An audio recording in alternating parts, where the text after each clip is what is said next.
Guys, we'll just wait a couple more minutes and then we shall get started. Yeah. Sunny, Ravi.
All right, people, good evening, and let's start what we need to talk about on our day 3 today. And today's session, we are again going to introduce a few more frameworks that are going to help us, put our strategy implementation and formation much more better with a little more structure to it.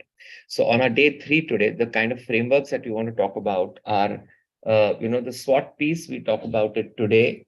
We do BCG matrix, we do value chain analysis, and then we do change agents or transformation agents. And that's what we want to talk about these as far as our strategic management frameworks are concerned. So how many of you have prepared a SWOT before, people? At the personal level, I think, or at the professional level, or at the academic level, how many of you have prepared a SWOT analysis? Strengths, weaknesses, opportunities, and threats. Strengths, weaknesses, opportunities, and threats. Normally, at the personal level, we practically do this every day when we want to look at weigh the pros and cons, the positives or the negatives. This is good or that is good. And when we want to make that decision between two things, normally a SWOT is prepared either mentally or either in an Excel sheet. And that's quite a common thing that we do. In the business front, we also prepare a SWOT analysis, which is strengths, weaknesses, opportunities, and threats. And this is put together at the company level. While PESTEL is done at the industry level, SWOT is done at the company level. So you're going to do a SWOT, for example, for the organization, or you could do a SWOT for the departments, marketing, operations, IT, finance, etc. And then, a bottom up, you can then put together and do you can then put it together and do a company SWOT. What is really important is this needs to be done uh, on a quarterly or half yearly, but it needs to be done and looked at and prepared on an annual basis. And when we make it on an annual basis, this along with PESTEL and if required, Porter's five forces has to be taken with you to put your strategy plans together or strategy implementation together, and it becomes important.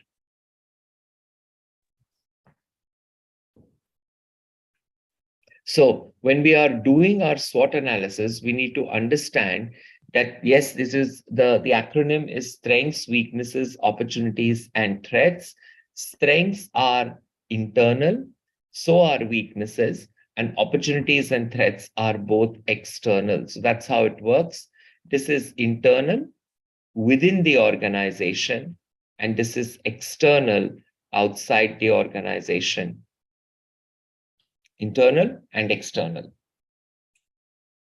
Okay, so external to whom? External to the organization. I have the best staff. Where do you think that will go? Strengths, weaknesses, opportunities, or threats? Strengths. Strengths. The CAGR of the fitness industry is expected to grow at 10% in the next 3 years. Where would that go? Opportunity. Opportunity. The Consumer Protection Regulation Act. Threat. Competition. Opportunity. Threat, both, sir. Yeah, okay, you can't put it in both, guys. It has to be in one of the four only, otherwise it does not get action. So it will be mutually exclusive, or rather it will be exclusive. It will never be duplicated. So competition will go as a threat or as an opportunity. It will go as a threat. Yeah. Customer loyalty. Strength. Yeah. Increase in customer complaints. Weakness. Now, it's interesting. No, none of you said opportunities. You could put that as an opportunity also. Okay, but generally it is a weakness that you want to work on, because normally it is based on existing procedures and processes. How is that an opportunity, sir? Complaint is an opportunity because you get to analyze these strengths, you get to overcome your problems, and you're getting to offer something that a customer wants. So either a product or a process or something which you would have probably overlooked. So yeah, but normally people put it as a weakness, but some put it as an opportunity with this logic in. So we want to say that it is as per the organization, how you rationalize the particular strengths, weaknesses, opportunities, and threats. No set formula, but normally, by and large, what the majority says is what you would do. And remember, strengths and weaknesses are within the organization, and opportunities and threats are outside the organization. Yeah. What is the strategy with strengths? And what do we do with the strengths?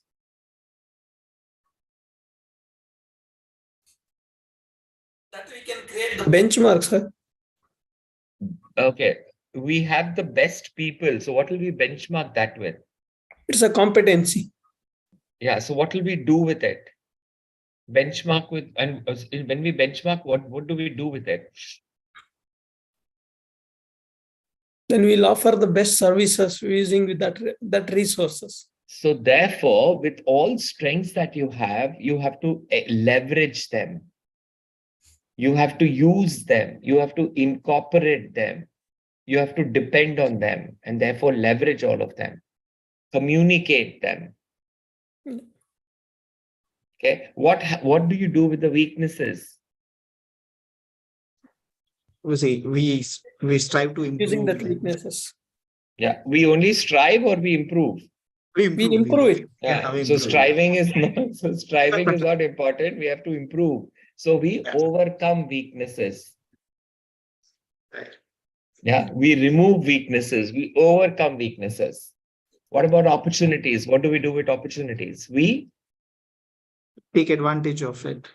And therefore a better a strategy word for that is take advantage. A better word for that is we Exploit. Thank you. We exploit opportunities. Yeah.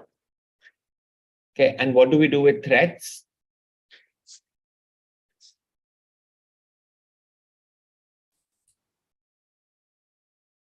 To overcome the threat. Take some countermeasures. Sorry, Yeah, we we try take- to countermeasure to overcome. We try to overcome. Okay, we are overcoming weaknesses. Try So we to can't overcome- overcome weakness and threat both. So Okay. threat is if there is a threat, what do? We Take a precaution. We try to put countermeasures against it. that way we probably want to put countermeasures against all of this. So what do we specifically do with threats? We fight it, we combat it. Yeah. So leverage your strengths, overcome your weaknesses, exploit your opportunities, and fight or combat your threats. Mitigate, minimize. Yeah. Okay. Your threats, which could be risks also, by the way. Okay.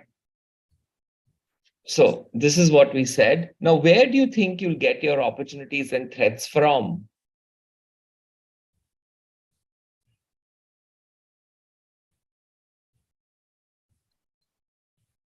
You get your threat. Yeah, Competitors, sorry, you get it from? threats from competitors, opportunities in the market. Yeah, but what other framework will provide this to you? That's correct. But what other framework is going to provide this info to you? Sir, that's constraints. Like constraints is like a weakness that to overcome will get an opportunity. Right. But we're not talking strengths into opportunities and weakness into threats. We are just talking plain in isolation. So where are we going to get the opportunities and threats from? Another framework that's going to provide this to us. To the PESTLE. Sorry, Napuran, what is it? So that The PESTEL framework. yes, Thank you. The PESTEL. Question analysis. Right. The PESTEL analysis is going to provide you with opportunities and threats. Strengths and weaknesses are internal. Opportunities and threats are external. They will come to you from PESTEL, and that's how the two are aligned. Okay. So obviously they are external, and what we want to make sure is we want to work on all four of them. And because strengths and weaknesses are internal and opportunities and threats are obviously external. Okay, we'll come back to this exercise in a minute, a little later today, but we'll do that. Let's talk about another tool, which is the BCG matrix, and that's called as the Boston Consulting Tool Matrix. Now, the Boston Consulting Tool Matrix was developed by Boston Consulting Group, the consulting firm based out of Boston. It is a very widely used tool, and this tool is, helps in terms of classifying what your business is all about and where you are. So it uses two variables or parameters to do so. One is, what is the industry growth rate? How is the industry growing? And the other one is, what is your market share in the industry? So how does this work is, it looks at a quadrant. Let's look at the quadrant first. So on your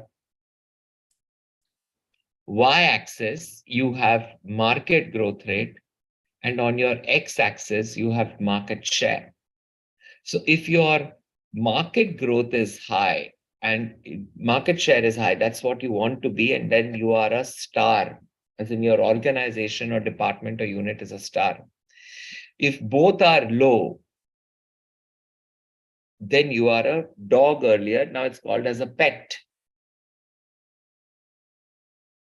If your if your market share is low and your industry is growing high, you're a question mark.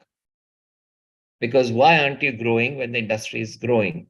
On the contrary, where the industry has a low growth rate and the market share is high, you generally have very good liquidity, and therefore you are a cash cow.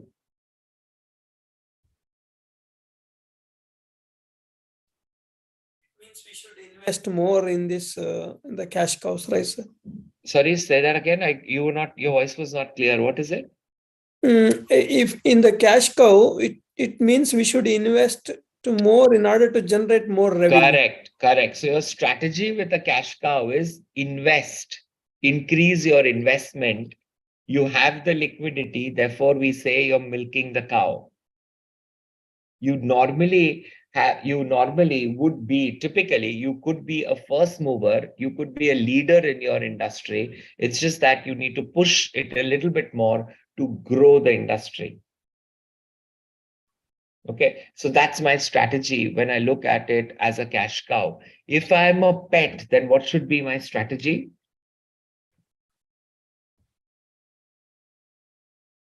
I should leave. We Sorry, should Sunny?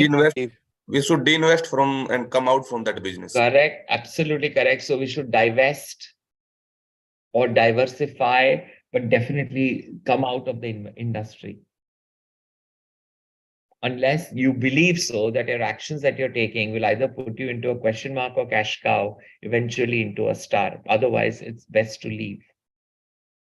What do you do if you're a question mark? So we should find out the reason for not growing and improve upon it. Right? So therefore, you should invest aggressively. Yeah, but that you're anyway, yeah, you should, that you're anyways, yeah, so you're investing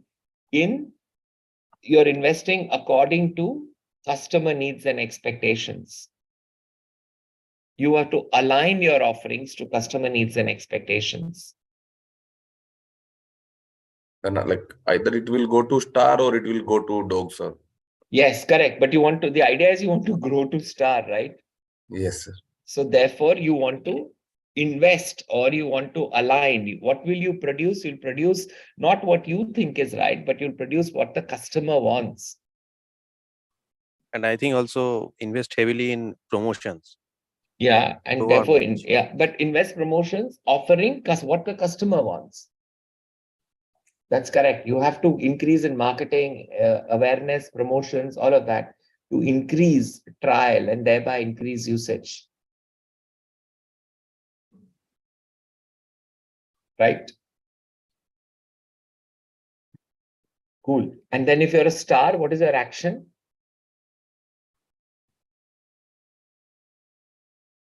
Uh, If you're a star, what is your action? Invest high and like grasp. Yeah, but you're already investing. So then what is your action? You got to maintain status quo. Maintain it, yes. Yeah, that's your, because whatever you're doing seems to work. So continue doing it. Right? So a very powerful technique, it tells you where you are and therefore what is the strategic action that you require. Now that's my strategic action that we discussed. What will be my business KPI if I am in either a star or a cash cow or wherever that I am? What are my business actions going to look like?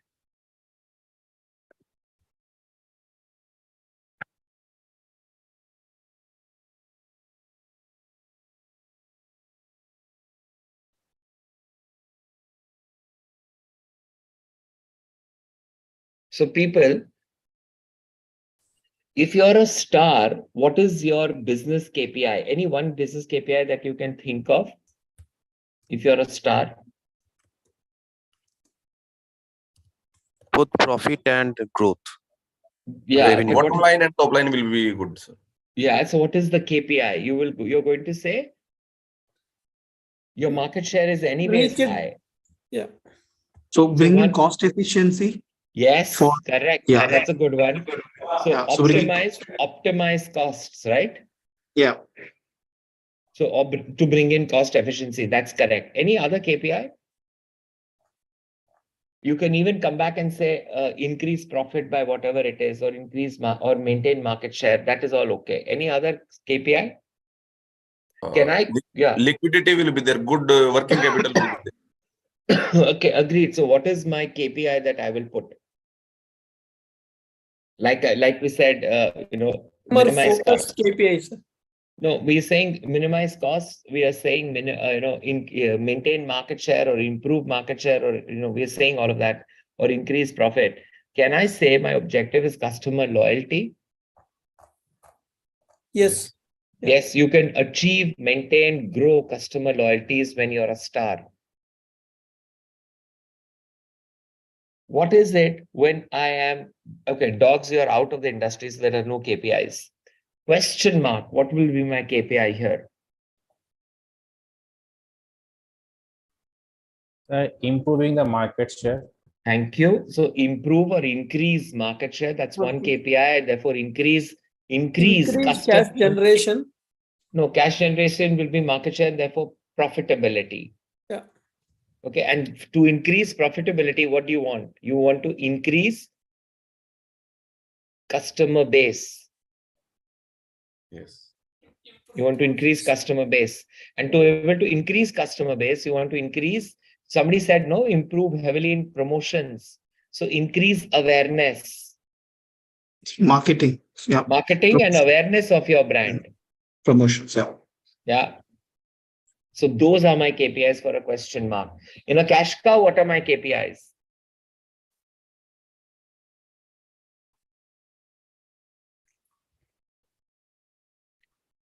I would like to maintain my market share. So, Yes.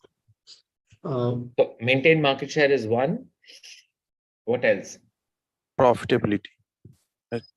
Increase or improve profitability. Yes. Lower the expenditures. Minimize cost. Okay. Any other ones? Invest in other activities, sir. Other means terrorist. other business units or business entities. Focus. Yeah. Yeah, but Other why port- other? Why other? My own business is not helping me grow. What other business? So my market share in my current business is good. So what do I need? I need to grow the industry. So I need more customers to use me. So increase customer base along with increase consumption. So if a consumer was consuming your good once a day, you want to make sure that they consume twice a day. Improve, build or introduce either innovation or introduce some innovative products and services like AV, EV in the automotive sector. Yeah. Value analysis and value engineering. Correct. Okay. And therefore, those are the objectives that you have when you are a cash cow. You can also come up with another KPI saying your return on investments have got to be higher. Okay, so star, question mark, cash cow, and a dog. And based on that, it becomes easier to develop your KPIs. Now, if you develop the KPIs, what happens? Your resources are wisely used. And they're wisely used and they are more focused. They're probably, no confusion in what your priorities are and what you want to spend on. Visibility will be Correct. Yeah. So in short, what do you think are the benefits of this tool?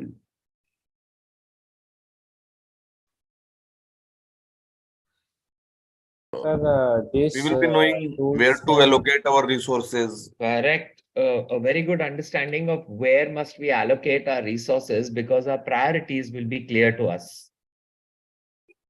We can strategize differently against each quadrant. Means Correct. not one quadrant, not one strategy applicable. Correct. So we can come up with a specific strategy to achieve a specific goal. And therefore, a strategy is not going to be non-directional. It's going to be directional. What else?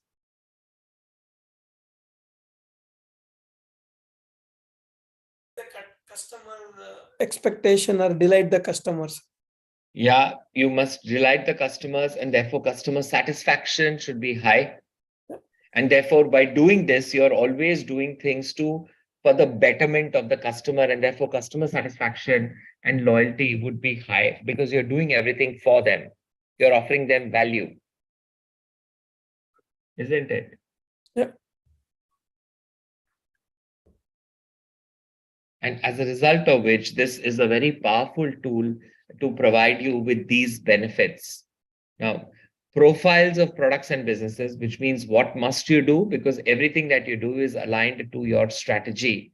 Your investments are done wisely because you're doing an investment for a specific purpose or a specific cause. The development cycles of your products, what must you focus on? Your R&D expenses are also streamlined. And because they're streamlined, not just R&D, but your investment decisions are done wisely in terms of resource allocations, technology, people, processes, these things. The back-end office works in a more focused manner. Clear?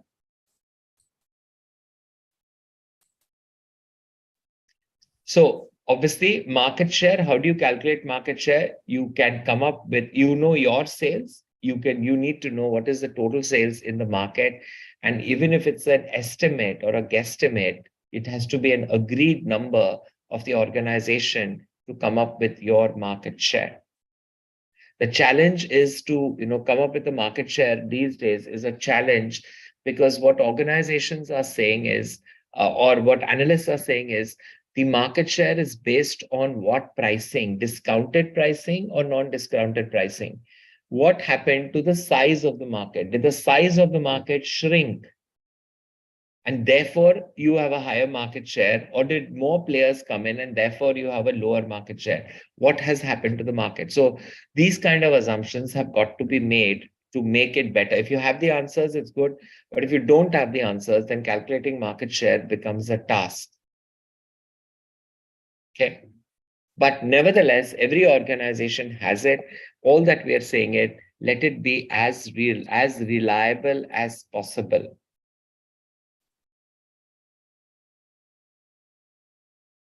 Growth is simple. This year's versus last year in terms of a percentage. That is your growth that you would get in the industry.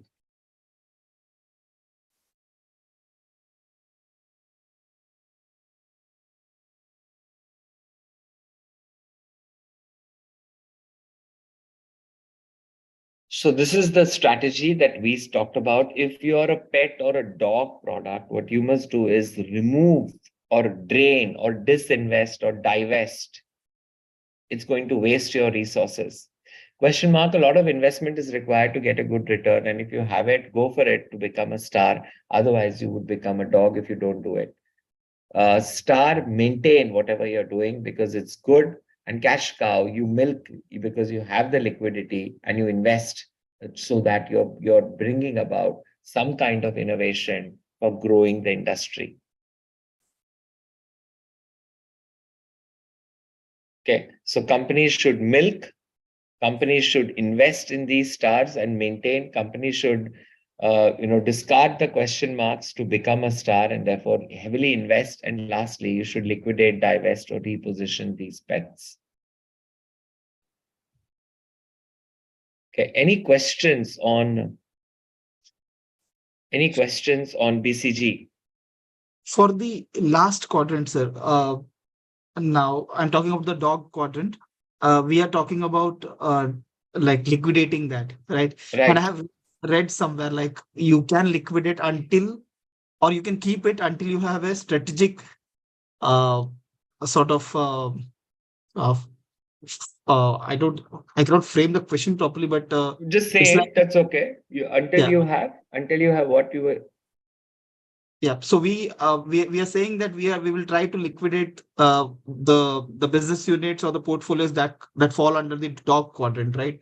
When you say liquidate, you mean sell off, right? Sell off, right? But Okay. yeah, I have read somewhere that we should also keep it in order to, if you have some sort of a strategic idea behind keeping that, or a strategic motive behind keeping that. I have read this somewhere. Yeah. What can be that strategic motive for an organization? That's That just strategic motive could be if you believe that this is going to change in the long term. Like Kellogg's. For 30 years in India, it was a pet or a dog. It never grew. right. And it tried, and they said, we are okay, we are here to stay, we are going to change the habits of the people. It said all of that stuff. And 30 years later, it has moved away from the pet category because it has chosen to invest differently. It is now selling Indian food items in its brand or in its packaging. So 30 years is what they gave for their strategic, and they were in a loss, but they, came with an objective and they tried really hard to change it. Yeah. Thank you for the example. It's very relatable because because this question was in my mind when I was preparing for the IA as well, because I Okay. read that about the strategic motive and I was not able to relate this. So that was the example. Thank you, sir. Okay. So, but in today's times, waiting for 30 years is a long time. So it is a lot of drain out resources. So, Yeah. when you start into a new venture, give it a 3 to 5 year period, depending on your depending on the capacity. If it's not beyond 5 years, definitely not today's market. But within 3 years, whether it's going to be good or a bad investment, and then take a decision quickly after that. Yes. Because people get really they take it really personally. It is my venture, it is my product, it is my idea, and if it's not working, it's going to make me look good, my egos are going to be bad, and all these have to be taken out of this. And a lot of senior management are therefore not able to close down because of this personal issues.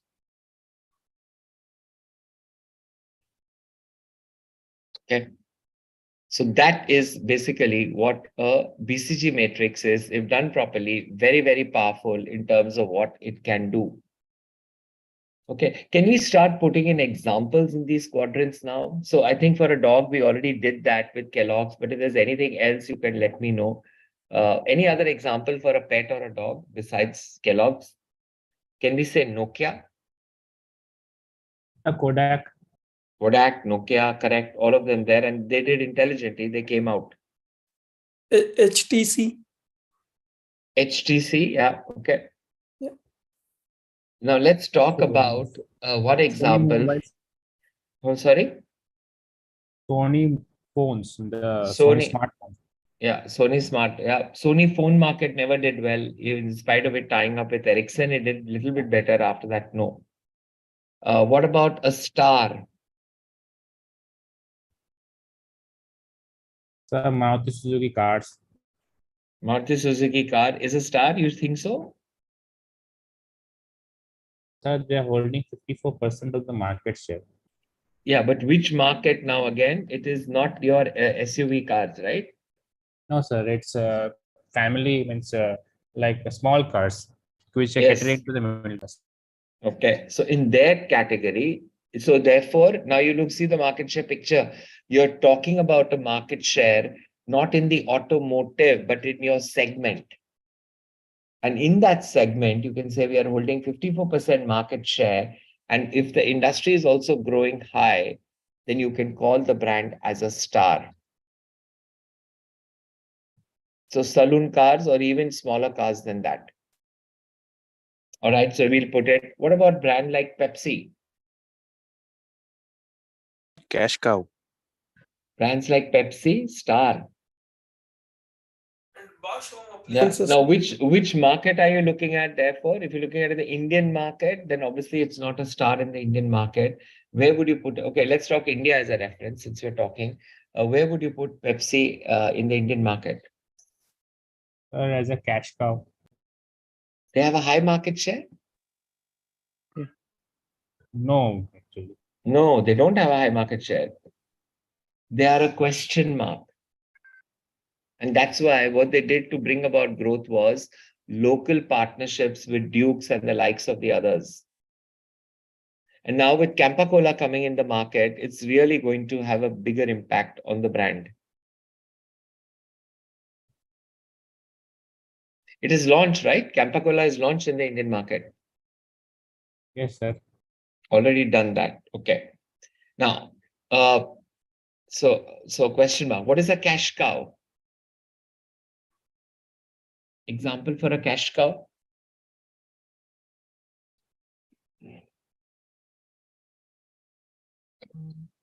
ITC. ITC. Okay. Which division? The group or any division in particular? Their main source is the cigarette business only. Yeah. So, but they have hotels also, no? Yes, but I think their other divisions are not doing that well. Yeah. So ITC, which I talking about the group because that will be different. If you're talking about the tobacco business, then yes, are they a cash cow there? Then who's the market is not growing for cigarettes in India? I don't think it is growing significantly. Yeah, but it's growing, right? With e-cigarettes, green cigarettes, all the drama that's coming in, the market is bringing about that growth. And therefore, ITC, I would place it either as a star and not as a cash cow. So- What about Disney Hotstar in India?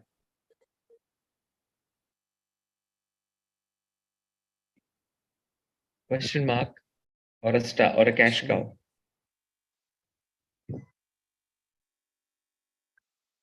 It will be a question mark. Question mark. Yeah, because it's losing the market share now. Market share, correct. And OTT industry is growing very fast. Right. Okay. What about what about fitness first in India?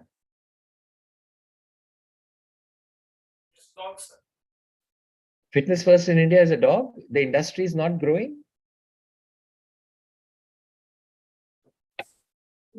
Question mark. Question basically. mark, correct. Yeah, Because it's which is the brand which is a star in this market in Gold the Gold Gym, and there's another brand Cult which is Cult Fit. Yes, Cult Fit, yeah.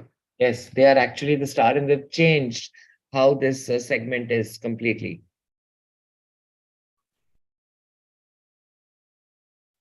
What about Acer laptops? Sorry, Acer desktop. Sorry, not laptops. Yeah, Dog. it's a No. question. It's a cash cow because the desktop market is not growing at all. It's the laptop market that's growing.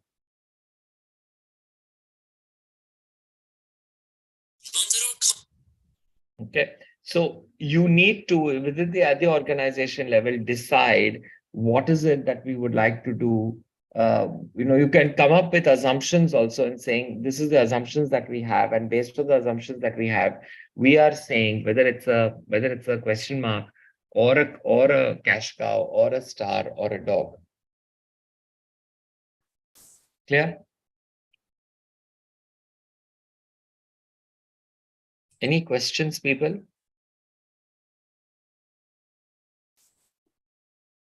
Good. So what we will now do is we will do a quick exercise of SWOT analysis in the class.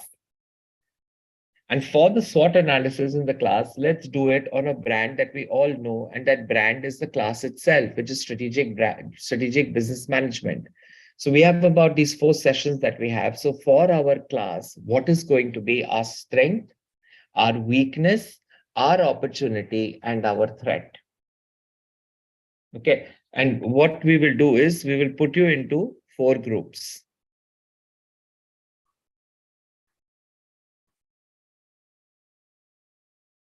And when we put you into 4 groups, each group, like room 1, is going to pick up on strengths.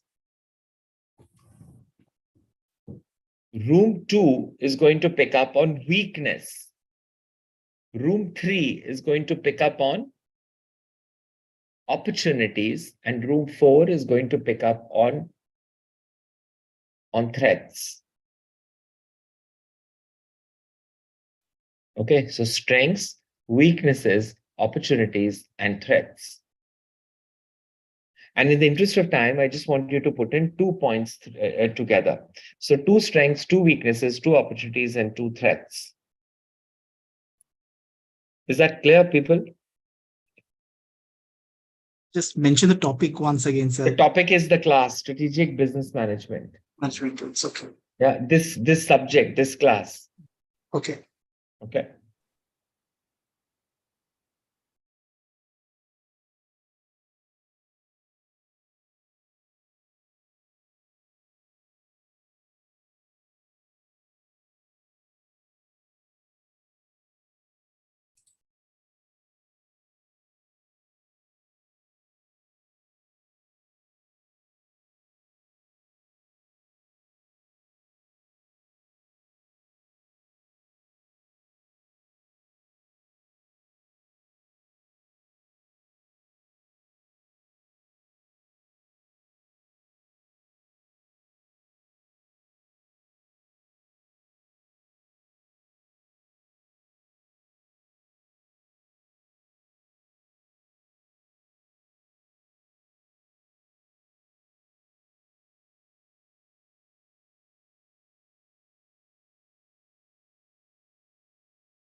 Guys, can you please join your group? What happened? You finished? Yes, sir, we are finished. As in you finish? Okay, hold on then.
think everybody is back. Just another 10, 20 seconds. Room 3 still has to come out.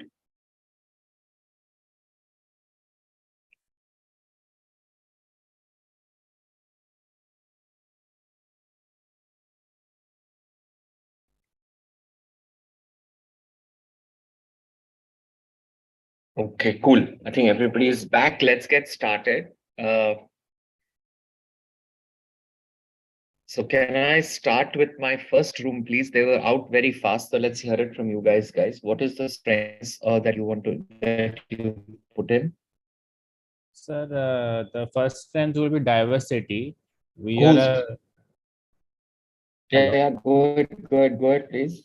the first strength of our group will be diversity. Means we are a very diverse people coming from various cultures and different career backgrounds, and hence we contribute our experience during our classes.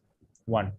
All this is very qualitative. Okay, let's make it quantitative also. So diversity from diverse group from different. Now, what's the average work X of this class, guys?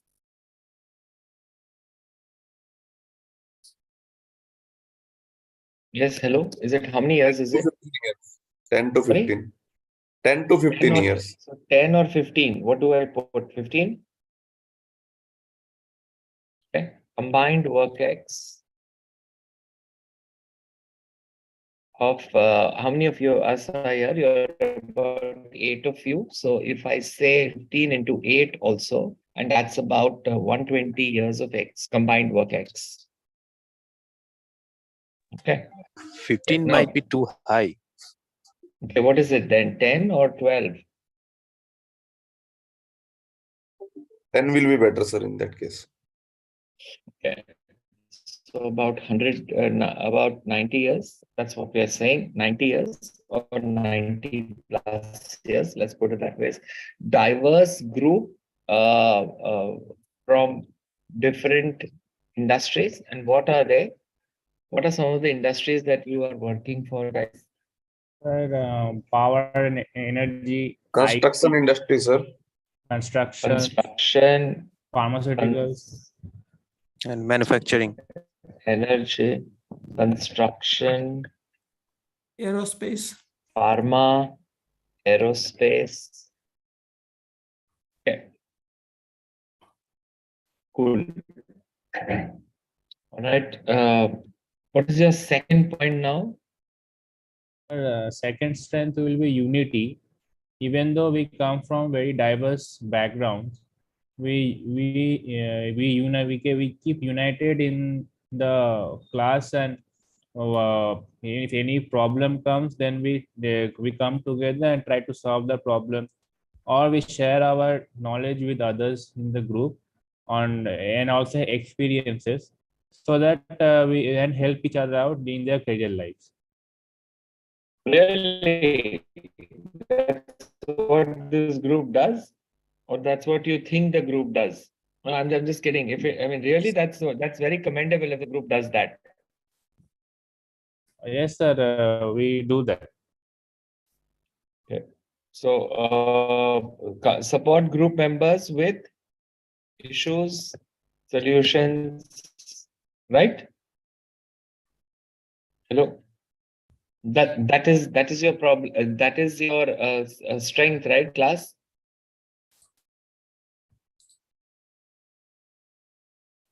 Hello. My group ones, what happened suddenly? I'm just asking you, this is it, right? Or have I captured it correctly or not?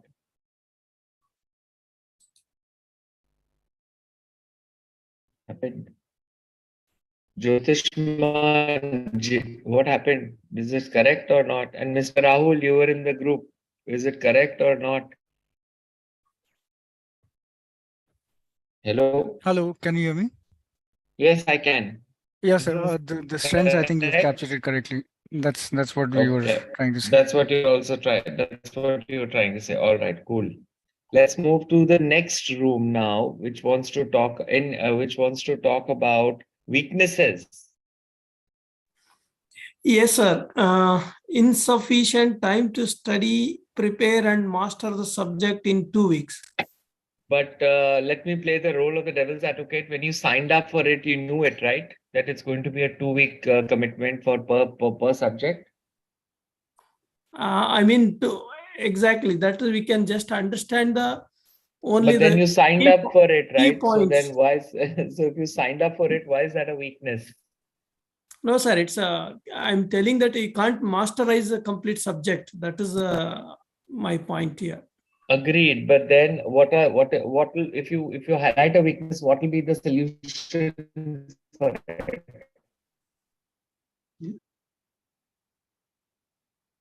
So We should put extra effort to study, like individual has to put the extra effort in order to master the subject. Okay.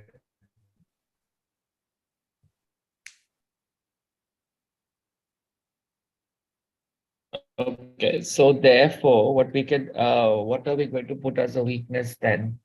What should we say, guys? We will statement. Insufficient time to study, prepare, and master the subject in 2 weeks.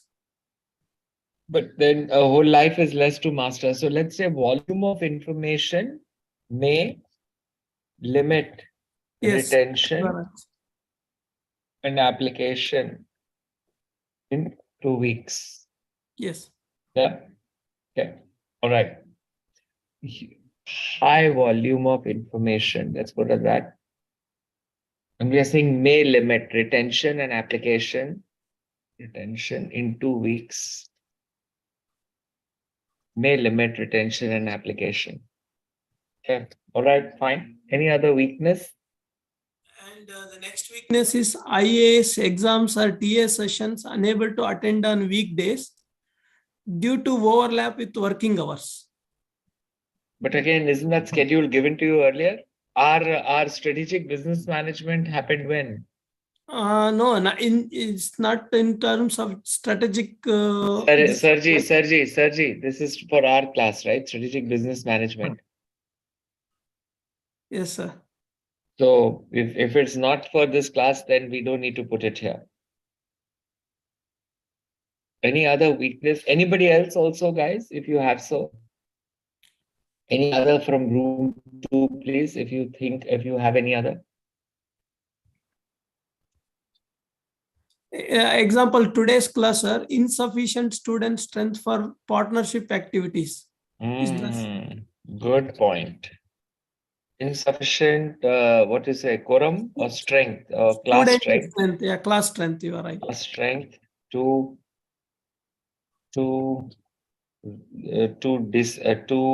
perform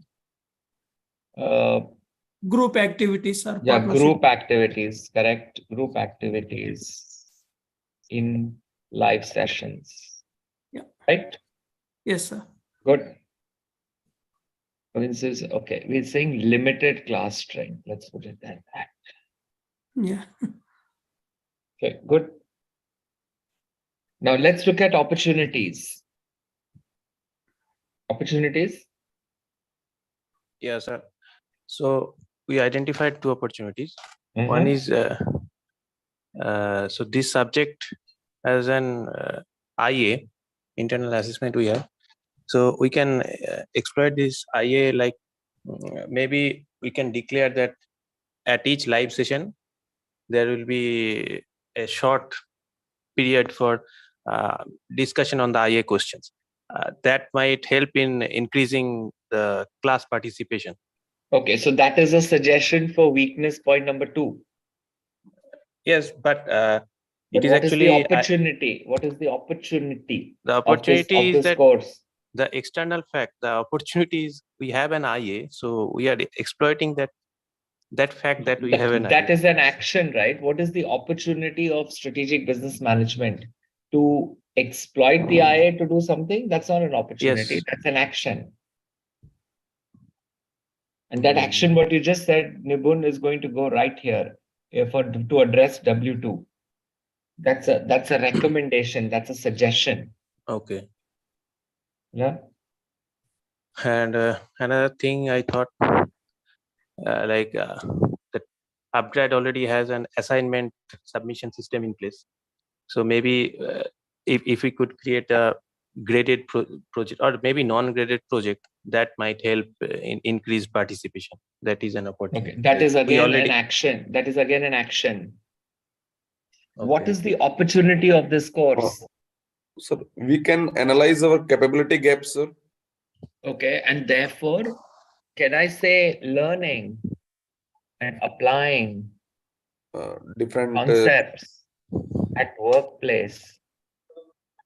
Yeah, learning and applying workplace directly or indirectly. If you're not in strategy, it's okay. But if you are somebody's talking to you about it, you understand them better and you're able to contribute that at workplace, right? But, That how is does the sorry. how does Why it- are you learning this? Besides the IA, why are you studying this? Is it only to pass, or is it something more than that? we will be having different portfolios and Yeah. better. So in life, if you are applying these concepts, suppose somebody comes and talks to you about pestle. Somebody comes and talks to you about the strategies that you're discussing.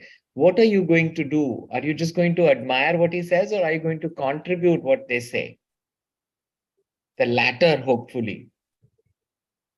Contribute. So even if it's an IA or whatever exam, isn't that learning and then applying the concepts at workplace directly or indirectly?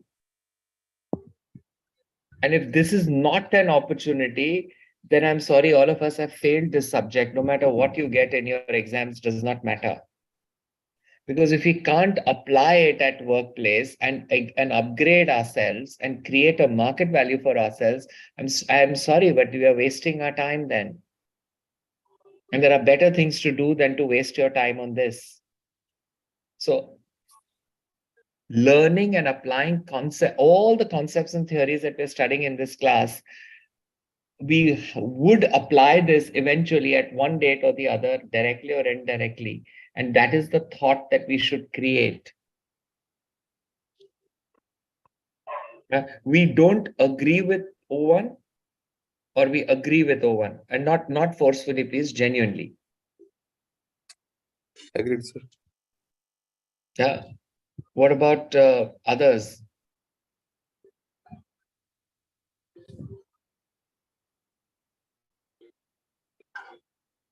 Hello, class.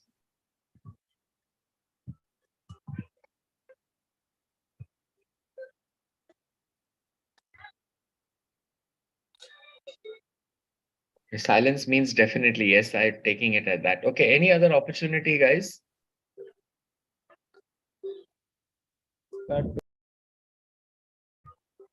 Hello. Sir, the main opportunity can be that to grow in our career path by My friend. exploring new. Yeah. So therefore, this Right. is it. That is your first one. Yeah. Sir, By knowing the opportunity to strategy, implement strategy in our organization, current organization. My friend, isn't that the first point I just said? sir, by O1. knowing the different techniques which has been taught in the class, we can take the right decision. Right. So At that's the what I'm right saying. time. Applying concepts at workplace and contribute to decision making. Right? Right, sir. Okay. Any other point?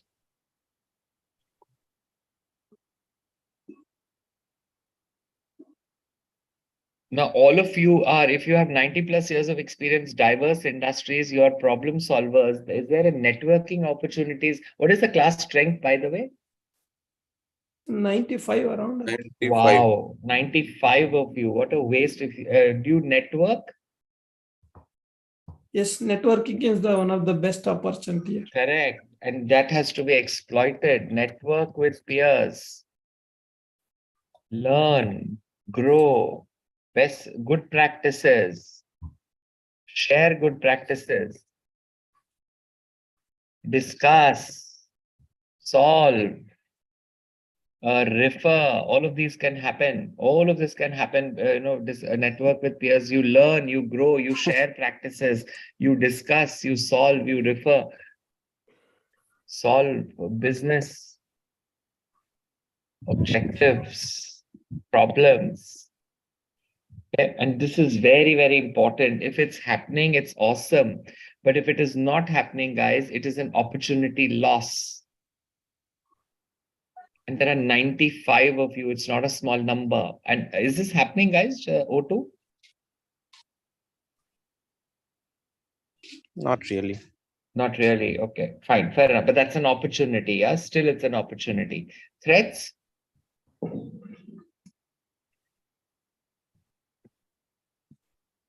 Threats? Yeah. So Nazneen and I were part of this group. Yes. So one threat we discussed quite few, but one that I just want to give, the first one is an alternative subject that students feel that it's more important than strategic business management. So he obviously attends that and skips this one. So competition?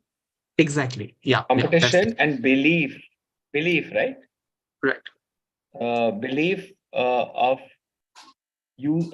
relevance, belief of relevance towards competition. A competitive subject is what we're going to say. Yeah. Okay. Yeah. Competition with regards to subject. It's for us that is still external, because strategic business management. Now there are strategic business management, and for example, if you have another subject parallel happening, that might be competition. It is ideally not, but if it talks of relevance, then it does become competition. Exactly. Yeah. Good. Yeah. And what is the other threat? One more thread that we discussed is about the relevance of topics or the business scenarios that are covered in in this subject, or in strategic business management. So Okay. what we mean is, like, whatever topics that you're covered in your live sessions, they might be irrelevant because of the changing business scenarios in Okay. the outer world. And why do you feel it's irrelevant? Because What our line of discussion was, like, there might be some business scenarios that might have changed in the external world, and those topics are not covered in the strategic management discussion. Okay, so therefore they are not covered, or they could not be covered. Because today, guys, I don't know if you depend on that or not, or if you can test it for yourself, but everything that we have discussed is industry specific, because all these activities that we're doing in class, I'm not supposed to do it. It's being done to provide industry appreciation here. So currently it's not a problem, but future, I don't know. So what is the point? If Nazneen? So we actually had discussed 4 to 5 points. So we'll just touch base upon. Okay, so this point, yeah, just one second. For this point, we can rephrase it differently. Relevance of topics covered with changing business environment, or relevance or inclusion of topics covered, because we are not supposed to do anything else. I mean, the format is such, you already have your async, right? So you need a live session to just brief up those topics, and I've taken it completely differently. So inclusion of topics covered in your syllabus with changing business environment. Now, so right now it is this. But tomorrow, if there is new things come up in terms of strategy, then how is somebody going to make sure that it is included in the syllabus? Or somebody else, takes the subject up tomorrow and goes through it, and they go buy the book. Then what are we going to do? Okay. So there's no control that we have on this point, but I feel we have two other points that are more of relevant threats today. Okay. One is technical or power failure or internet blackout, if at all we were to have one. So dependence of technology. Yeah. Technical Internet. glitch, sir. Technical glitch, you can say. That is a bigger one, right? So instead of Definitely. taking T2, which is hardly in anybody's relevance, this T3 is a more pressing one, right? Because today, if something happens to the technology, boom, we can't do anything about it. Or there's an internet cabling happening in your area. What can you do? Nothing. So internet issues, speed, and etc.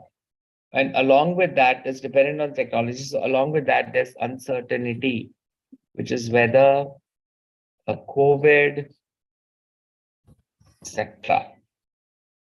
So another point that I would like to make here is policy, education policy. If at all there are withdrawals of online classes, executive MBA, etc.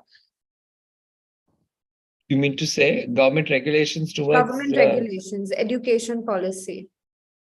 regulations towards education Online policy class. and education policy?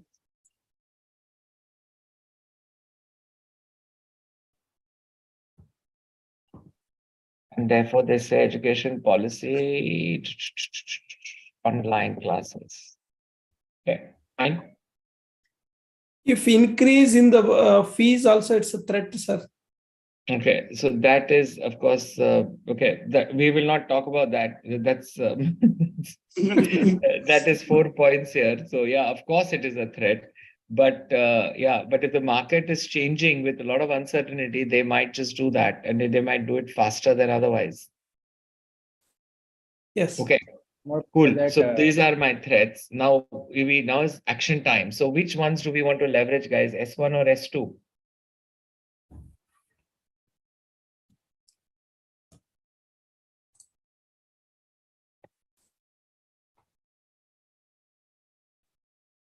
S1 or S2? S2. S2. Okay. How will you leverage it? Being more on cooperation and helping each other out. Yeah, which you're already doing. So what will you do now? You will communicate. You will communicate this with marketing. At Upgrad, you will communicate this marketing that this, for example, they can use that as a spiel when they want to market it, saying students help each other out in support groups with peers. So the learning is not just compromised, the understanding is enhanced. To communicate, to include in communication, in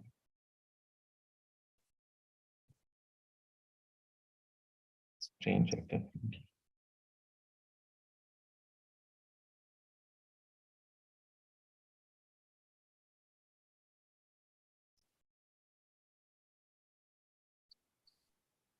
Sorry, with prospects. Even you guys should communicate it. Somebody says, how are your classes going? What are you doing? And this point, if it is a positive point, needs to be talked about it, that our class, our batch is unique because we are a problem-solving group. Okay. Great, awesome. And so that's how you will leverage this. So I'm going to put this in green.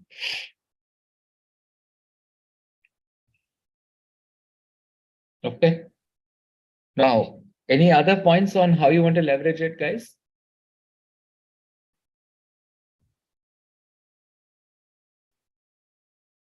All right, so let's go to weaknesses. Which one do we want to pick, W1 or W2? Yes, sir. W2. W2. Now, yes, I think 1 point. What is the, how will we overcome this? Making awareness to the batchmates importance of the group activities. Okay. And how will we make it? Sir, we can encourage other batchmates to attend the classes so that they can learn more than what is there in the AC content. Encourage batchmates to attend sessions and benefit from industry examples and class exercises. Right? Yes, sir.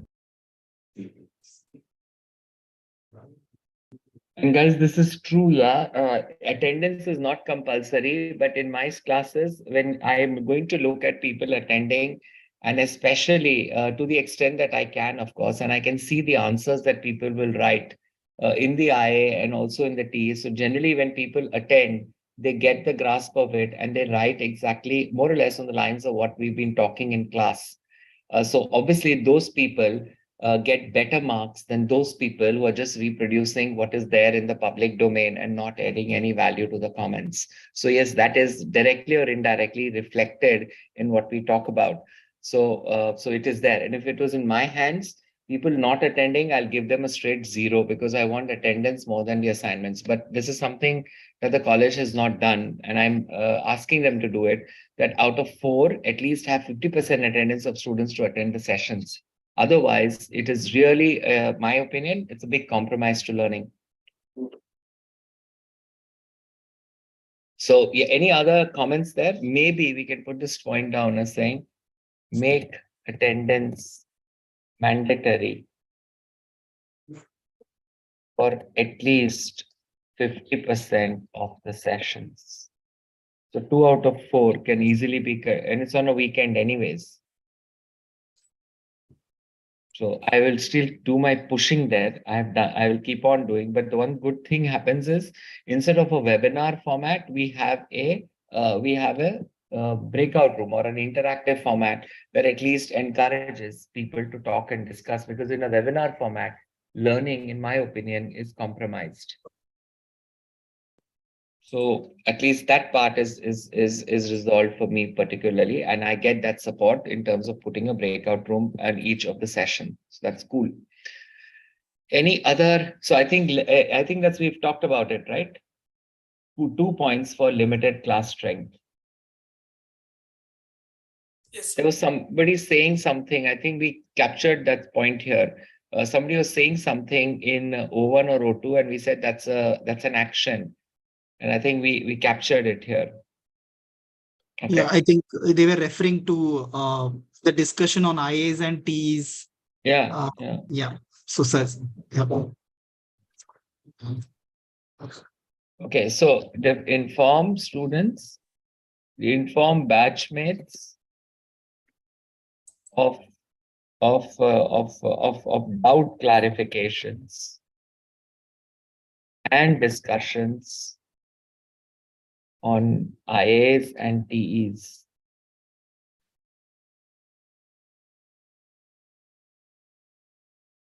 So on our last day of class, as I have said, we will be talking about your TEE in terms of what to expect and, more importantly, how to write the answer. So that's it. Good, nice weaknesses that we've highlighted. Opportunity, which one do we want to take? O1 or O2? Sir, actually, there is another opportunity over here. Yeah, which one? Sir, actually, after term and exam, we don't know which questions we have gone wrong or where we can improve upon. So those discussions can be done. Okay, but that's where the opportunity is not how to, what you're suggesting is an action again. Where will we put that action?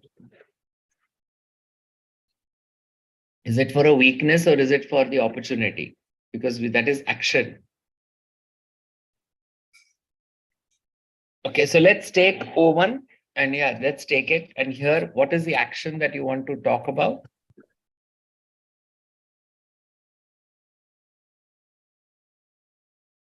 Anyone? Applying them in our workplaces and carrying out tasks. Yeah, which is anyways the opportunity. How will you measure yourself? How will you know that you're doing it? Measure self-driven Okay, so first it is going to be self-driven.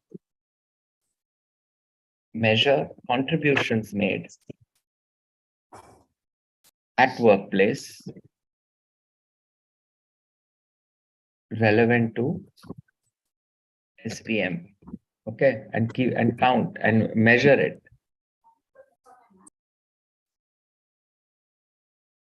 Count number of frequency, number of times, and benefits obtained. This can be, you can put a sheet for yourself and saying from this day, in whenever this happens, you can say that today, this was the contribution that I made as a result of it. This is what I got, or I did not get anything because people were not wanting to, which whatever that is okay. Or, but generally you will get something out of it. That's for sure, because the environment will force people to listen and probably implement also. So you can say it was implemented, it was heard. I was asked to attend many such meetings in the future. My brand credibility, my value went up into the organization. I got better opportunities. All of that can happen, and those are measures that you can do. In our department, nobody knew how to do a SWOT. I did it, and it was seen as adding value, and then something else happened. That's the measure that you want to say. And then you can quantify it later on if there is a quantification outcome to it. Any other? So it also leads to the delighting the customers. Yeah, who's your customer? So the people within the organization. Correct. Yes. So therefore, I'm going to say impress. People at work.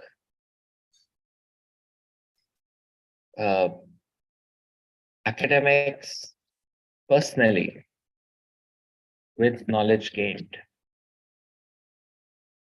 So impress, discuss, and that is how you can do that. Increase your brand value. Good. I think any other point, or I think this is good to go. Threats. What are the threats that we want to take?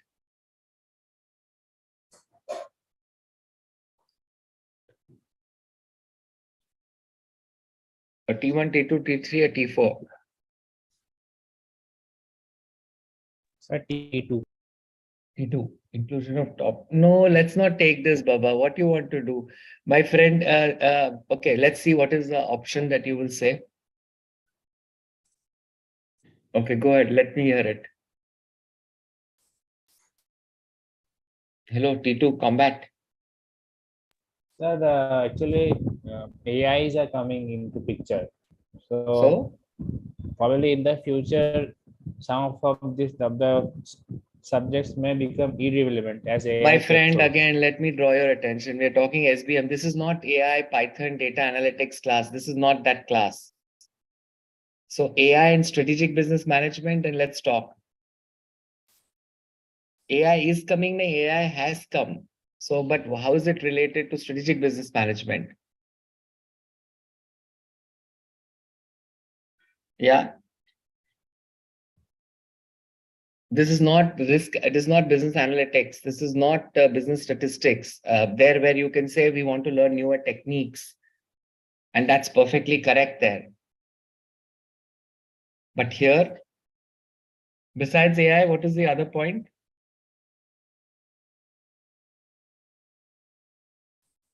Sir, I don't have. Exactly. So the point in that sense, Jyotishman, sorry, but in that sense, the point is not relevant to the topic. Because you were going to say AI for this class, right? Yes, sir. And AI for this class in what sense? If you could just elaborate for the line so that we can definitely say, is it relevant or is it not relevant for this class of strategic business management? So what did you want to do with AI, Jyotishman? Sir, my thinking was that whether AI can carry out the strategic planning and all, because No. Okay, because as we can say, AI has started taking critical jobs like customer service. So probably in the future, they may start doing the strategic business management. Okay, so therefore, So I perceive that as a threat. AI is a threat. no, so threat to whom? Threat to a robot teaching you versus a live person teaching you. That's the threat, or Yeah, because we classroom. said, because we're talking topics, guys. We're not. I'm not clear. That's why the probing questions.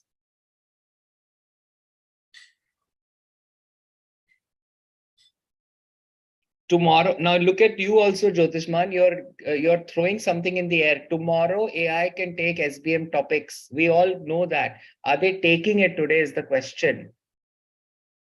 Because 5 years later, 3 years later, we don't know. And are we saying robots taking it, or are we saying include that in the syllabus? We have to be clear about it. Robots are AI is in customer service. Yes, it is. But AI is not in strategic business management as yet. Okay, so can we be a little more specific?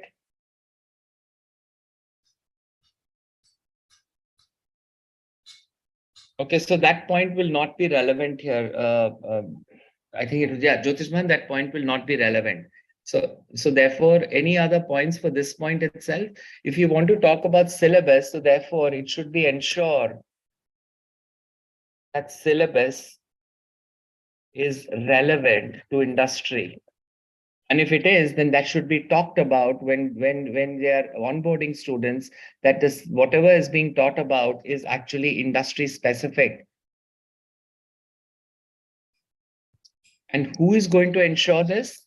Obviously, the university has to ensure with whoever is putting the syllabus together, and you can check information with students, you can check information with a prof as well in terms of whether it is relevant or not, because you have some content creators at the back end who put the syllabus together. So ensure that syllabus is relevant to industry, application, or relevant to industry, incorporate the same in the outline. And that's what one should do. So every year, when one looks at the syllabus, you must make sure that this is relevant to the industry. And if whatever is new or emerging, which is happening, has got to be incorporated into the outline. Okay. Clear, guys? So the learning from this is, firstly, that we want exclusive aspects to be mentioned here. Strengths and weaknesses and opportunities and threats are not overlapping. They're exclusive. And secondly, in our action of leverage, overcome, exploit, and combat, we must make sure that our actions are also specific, because this is going to go into your strategic planning to measure and to note that this has been incorporated rather than just keeping it. A lot of organizations, when they prepare it, they don't put the actions of leverage, or even if they put, they don't work on it, as a result of which the weaknesses stay as weaknesses and the threats stay as threats, most importantly, and the opportunities are not exploited. So to action it, you must make sure that you provide specifics, and then that goes as your action plan or into your new initiatives that you want to work on for the year. So basically, what you need to take when you are strategizing, what you need to take is a couple of things. One, you want to take is when you prepare these things, the first thing that you want to take is the pestle. The second thing that you want to take is your SWOT analysis, and this is what you take with you when you want to prepare your analysis and when you want to prepare your plans and strategies. Wow, while we were doing this exercise, 3 of them left. The ones who were talking only left. That's awesome, wonderful, and that's lovely, guys. Fantastic. Okay, so the ones that I hear, is it clear? Yes, sir. Yes, it's clear. Okay, all right. And what a display of behavior, right? People leave just in the middle of the talk and then they want commitments. That's super. We had 11 or 10, now we have 7. So good. And what is the name of the person who was talking? And he said, course AI. There was that person's name, no, who left. What is his name? Guys, what is his name? He left. I think Aishman, sir. Sorry, Bhavishyaman. Aishman, sir. Can't hear you. Your voice is a little far away. Can you come a bit closer? I think Aishman, sir. Aishman. Okay, all right. Yeah. No, Bhavishyaman or Aishaman? Aishman. Okay, all right, fine. So he just left. Probably he's looking out for an AI course there somewhere. Okay, good. So is this clear to the ones who are attending? Yes. So if you ever are preparing a SWOT, guys, this is the approach that you will take. If you're ever preparing a pestle, then that is the approach that you will take to put these strategic frameworks together. Okay. Okay. Let's continue. So we talked about BCG, we talked about SWOT. We have another technique that we want to work on. And the other technique that we want to work on is called as value chain analysis. Very, very critical a technique, widely used by businesses, especially because you want to provide, you want to do a process reengineering. So a lot used by operations to provide process reengineering benefits to the customer.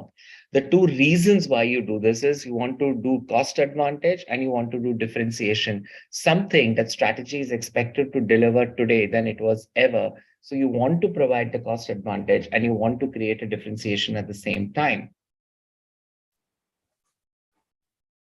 So the organizations that have created a differentiation are basically Apple, Google, Samsung, etc. And the organizations that have created a cost advantage is Amazon, Walmart, McDonald's, Toyota. And they've really, gone ahead and come up, like Toyota is known in the world for its Lean Six Sigma strategy, as a result of which it is able to minimize or optimize costs. Okay, so cost advantage and differentiation. And today, businesses are expected to provide both to their customers, cost and differentiation at the same time. You can't do either or, you have to do both. So how does this work? You have primary activities and you have support activities. So primary activities are inbound logistics, and it could be marketing, inbound logistic, operation service. Now, this is an example. You might turn around and say, in our organization, marketing is not a primary activity, it is a secondary activity. It's okay. According to the organization, you have to define your primary and your support activities. Any idea how you can define this? What can be the basis of primary or secondary activity?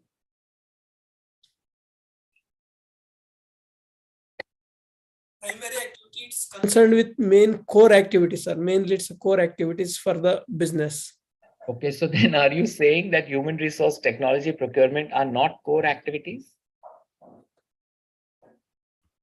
So how will you define something is core or not?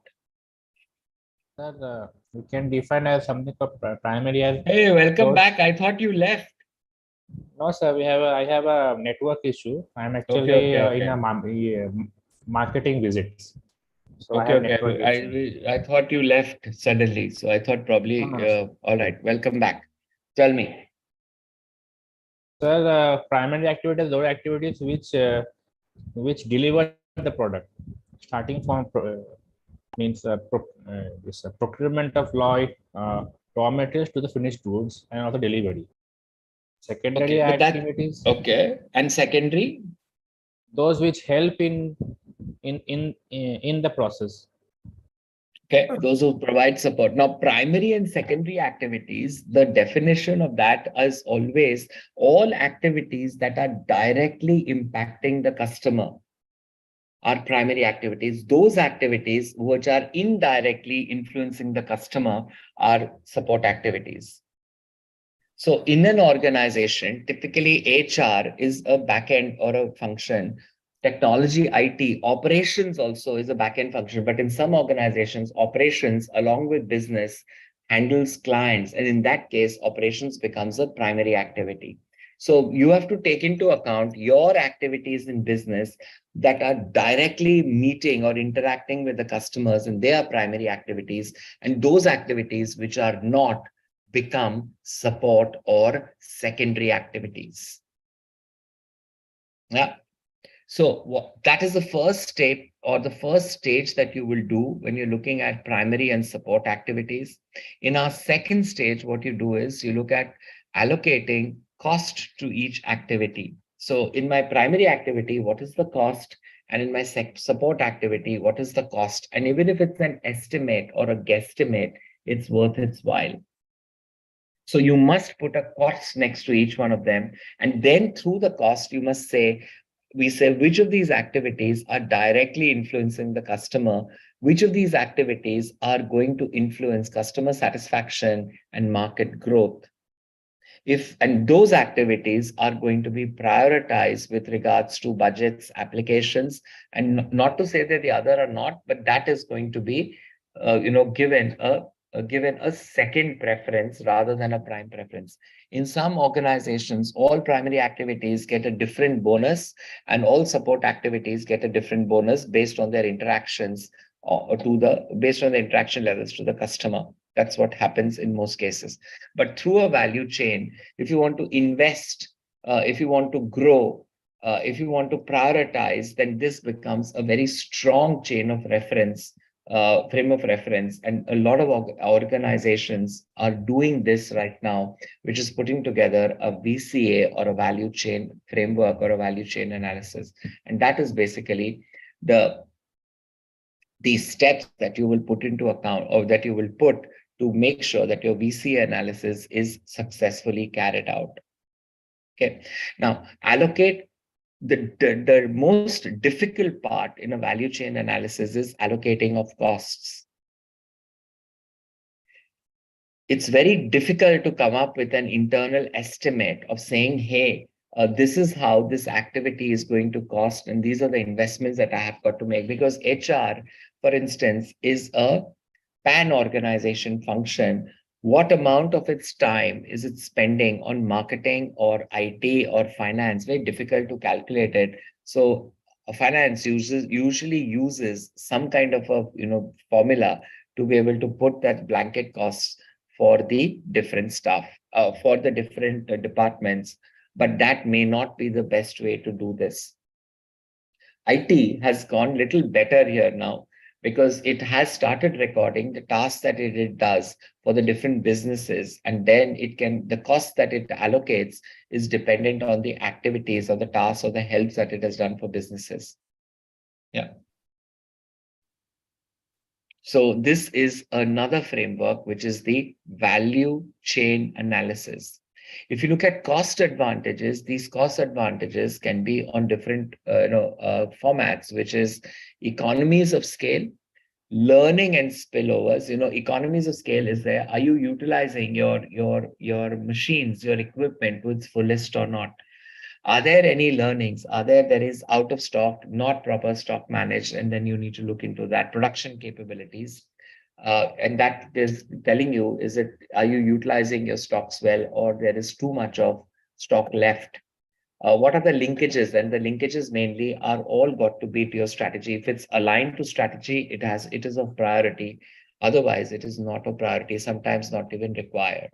Interrelationships. So if you do something as automating something, what departments are going to benefit out of this? I'm sure it goes through different departments, the process to benefit people out of this. Timing, we are reducing timing, and that becomes a big advantage on costs on the organization itself. Your policies and procedures change, and that should be more customer centric. It could be location, outsource versus insource, rent versus buy. In the US, a lot of organizations, what they're doing now is they are giving up their offices. If they have 2 or 3 buildings, they're selling that off, renting another building, and in the rent, they're going ahead with a hybrid model. Institutional factors are basically what is happening around you, what is your competition doing, what is the market asking for, and a little bit of pestle there to be able to make sure that what you're doing is in line with market needs. Okay, so all of these, a combination of these can be used as your KPIs to take advantage of cost and cost associations. So the benefits of the value chain analysis obviously optimize costs, but at the same time provide differentiation to the customer, and you work on both at the same time. You get a very good understanding of your processes, and through the processes, you're able to align these processes to strategy and achieve the required results. The disadvantage is, it's if you don't have the information, if you don't have costing, if you're not able to clearly articulate your primary and support activities, then this is not going to work. Okay. Any questions on VCA, please?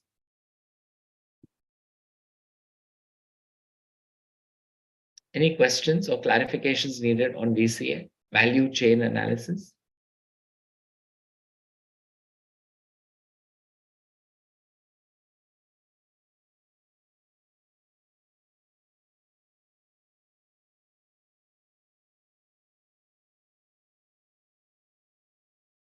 Okay, silence means probably yes. Let's move ahead.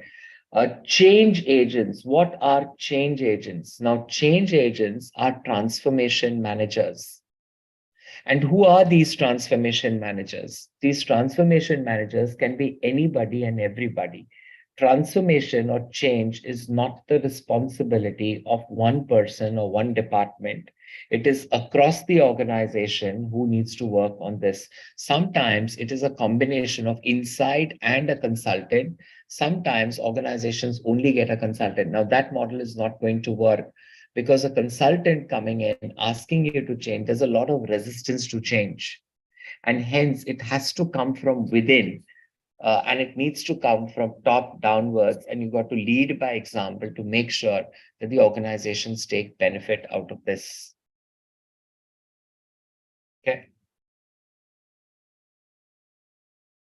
The functions of the change management department is to obviously promote the value of transformation that is undertaken in the organization, formulating how the transformation happens. So when we say formulating, it is the entire process. But before that, we need to have a very clear understanding of why are we going through this transformation and what is the benefit that we're going to get out of this. You must guide and support others through the transformation as well. Okay.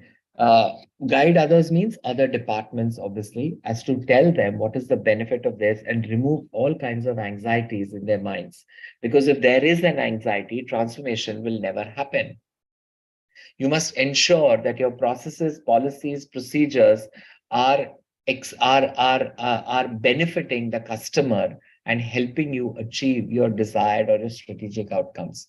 So if you have a process, but that process is doing cost reduction and not helping the customer, then it is a suboptimal process, not doing anything good to the organization. In fact, you will incur more expenses as you do other methods or mechanisms to win the customer satisfaction here.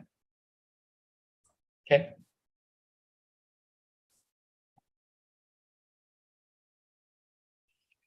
So if you were to set up a change management team, not a department, because the moment you set it up as a department, everybody is told that they will do it, and that's not that. So change management as a facilitator needs to make sure that they facilitate change across all departments that change needs to be done. If that is going to be difficult, then you bring in a third party to do it for the organization.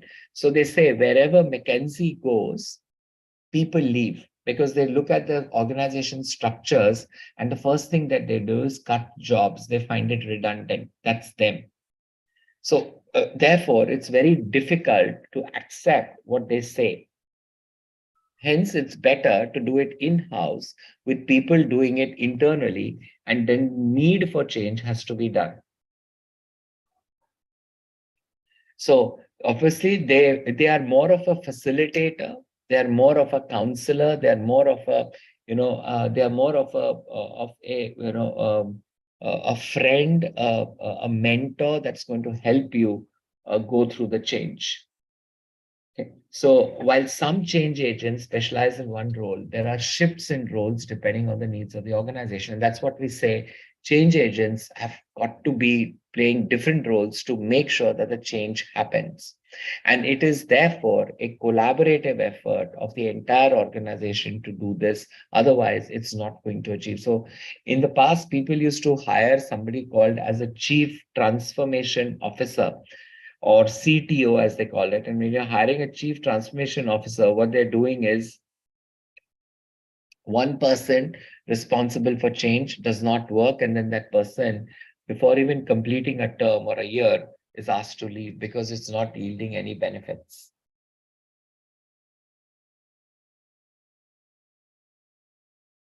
Okay, any questions, guys, on change management?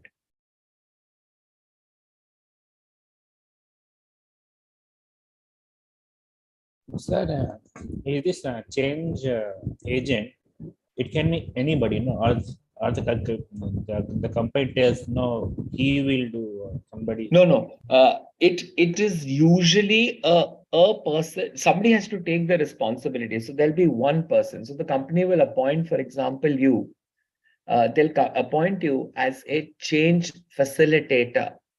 You will be empowered to go and sit with other people in other departments to tell them why are we changing, its strategic alignment, and what is the benefit that we're going to get out of it, and remove anxieties.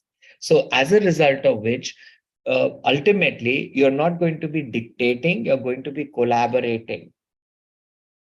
And it is then going to go through other departments. If the person is not listening, obviously you got to get in the head of the department. You have to get in the manager, probably the CEO also, to facilitate these discussions.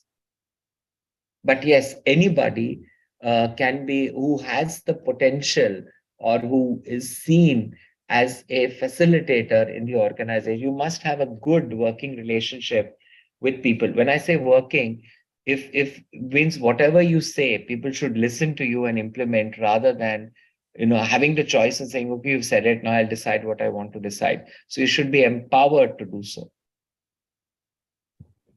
Okay. So one thing is change agents are being employed like companies. When companies are going through like major structural change, they're like from one product they're producing, but they're going to a completely new product, a new service, something like that. Okay. Yeah. So I'm when just you asking say, that. yeah, go ahead, So, complete it. So they do it like only for such major changes, right? Or Yes, all now define major. Major, we will replace it with strategic changes. major change. Any See, change is major. Any change is major, which influences strategy. Okay, like see, like Maruti is producing Maruti Alto today, and now he decides that Alto will be discontinued. Will produce Alto K10. Okay, It is that a is small change. He doesn't need to correct. bring in a change agent and all that. Correct. Absolutely not. And suppose your business model is changing from making to buying, from insourcing to outsourcing. You don't need to bring a consultant in. You have one, it's usually all these aspects go in with these strategy managers. The strategic manager is going to prepare a report of the pros and cons of outsourcing. A decision will be taken with the unit head, with the CEO and relevant parties to go with outsourcing or not. Assuming you're outsourcing that function, then the strategy manager, who is the change agent in this case, explains it to the people why we are outsourcing, what is the benefit, and more importantly, what are we going to do with the people that are here. is to handle the firing of the people. Yeah, probably firing, or probably a good company will absorb them somewhere else. Very unlikely, sir. Yeah, that's what I said, a good company. Yeah. Okay. Thank you, sir. Or probably they can, when they are contracting something with the outsourcing service provider, they can ask the service provider to hire their people. Like, do you have any industry example of some major company who employed a change agent and did some major restructuring? Yeah, change agents, all these consultants get hired for it, yeah, which is your McKinsey's, Bain and Company, Boston Consulting Group, and they did it. And look what's happened with Accenture now. Why is it saying we want to let go of some people? They're saying because our digital technology implementation was not something that we had envisaged. So somebody in there has gone and done this. And people inside the company also don't know who it is. And everybody is saying the CEO. So in this case, the change agent is the top management. Metaverse, Amazon have let go of people and they've done it at their own. But if you look at getting any kind of a Citibank had got a consultant to look at its processes, and the consultants had to tell them to send e-letters, or rather what do you say? You send you send email credit card bills, and not through your couriers, and as a result of which they saved X amount of money as cost. And this same point was suggested by one of their staffs as an employee suggestion scheme, which the bank had ignored. Okay. But it looks like a small change, not a structural change. No, it is a big Facility management, change. No, it is a big change, my friend. Stopping, if you have 100,000 credit card customers and you are sending them emails rather than postals, the cost is in about $250,000 of US at least. Yeah. Because in developed countries, cost will be very high, sir. Correct. And that is a huge amount of savings.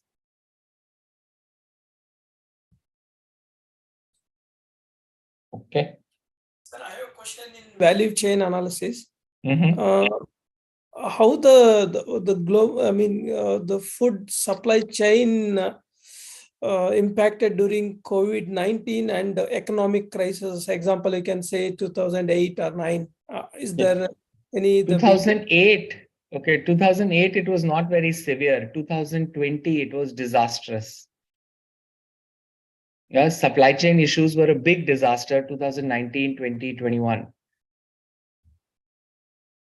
2008, the financial crisis were more than any other crisis at that point of time, and therefore the world economies were moving through recession. Yes.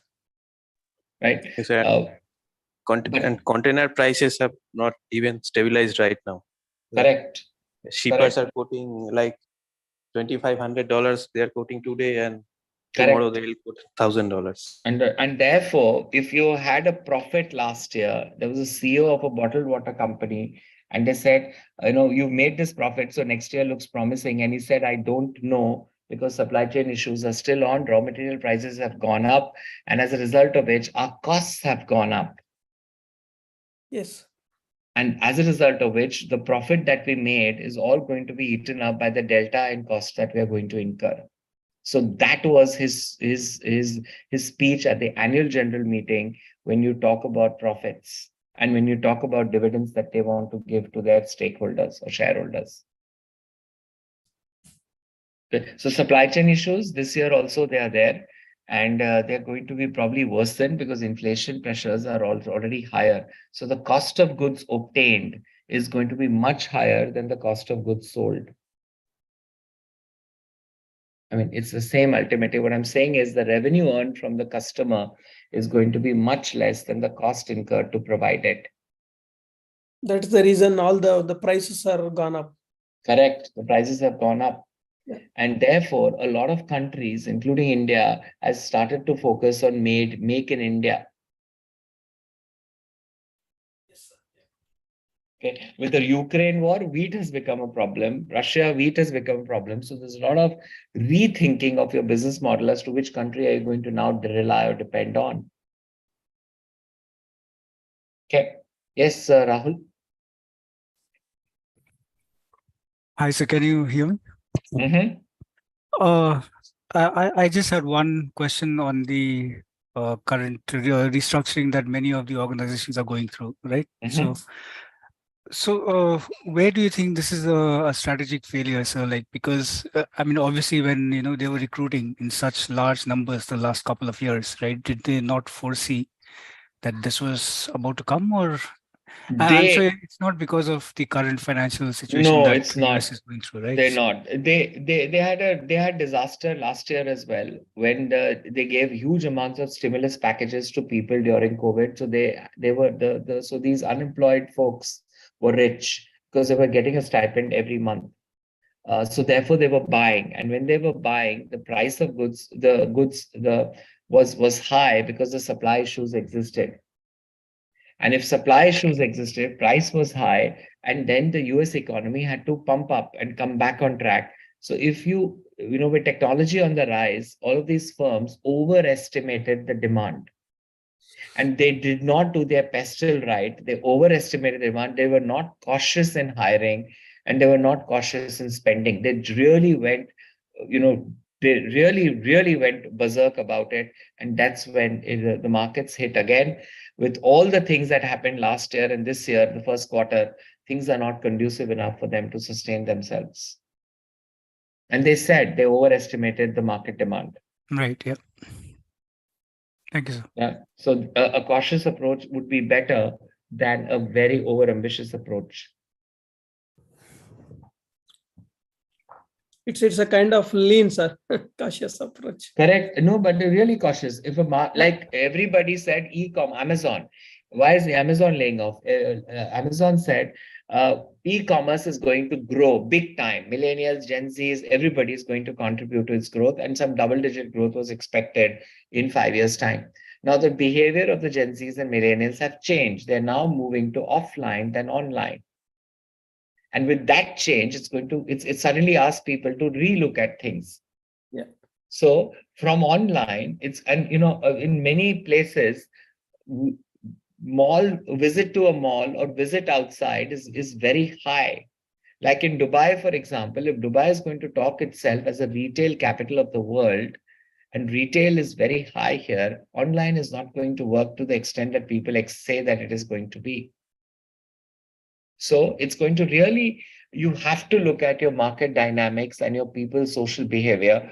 And therefore, Amazon still, I would say, is okay. They did it now than doing it later. They observed this trend last year and they kind of acted very fast on it. Yes, sir. Okay. So the frameworks that we talked about today were 4 additional ones: SWOT, BCG matrix, value chain analysis, and obviously change transformation to bring about that change transformation positively within the organization. Now, there was some other activity that I wanted to do, but we'll do it in our next class. We will look at the case study of Pepsi. So if we can just read this and come, it'll be faster for us. And we will try and discuss this with and we'll try and apply the frameworks that we have learned in all the 4 sessions and come up with at least 2 or 3 frameworks that is evident in this article, which has just come up 4 or 5 days ago, where Pepsi has rebranded itself. Just a quick thing, I'll show the video to when Pepsi has unveiled its not picture.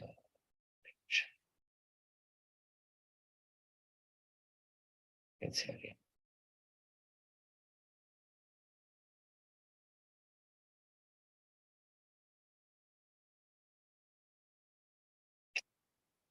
One second, yeah, I just start it off.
No, it's not.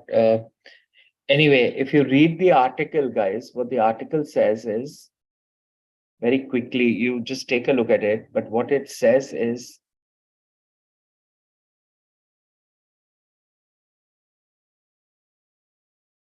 Pepsi has unveiled its logo on its 125th anniversary, updated its branding. And what it says is, it's the new logo replaces the soft one which they had launched in 2008 and has the bold Pepsi centered, and the current logo displays the word Pepsi, blah, blah. But the goal is, this is the strategy behind it, to infuse great energy and confidence in boldness. And that's what they're trying to communicate through their brand now. That's their strategy. So the logo is changed, the packaging is changed, and this logo is going to be rolled out internationally in 2024. Okay. Different colors, the black for sugar, similar to Coke Zero, and the other variants. Okay. So we will be discussing this on next time that we meet, in terms of how we are going to what are the techniques and tools that we have studied so far is what we can apply on this case study. Okay. Any questions? So the link is there. If you can read, it's going to be better and faster for us on I think a Saturday next. Any questions, people?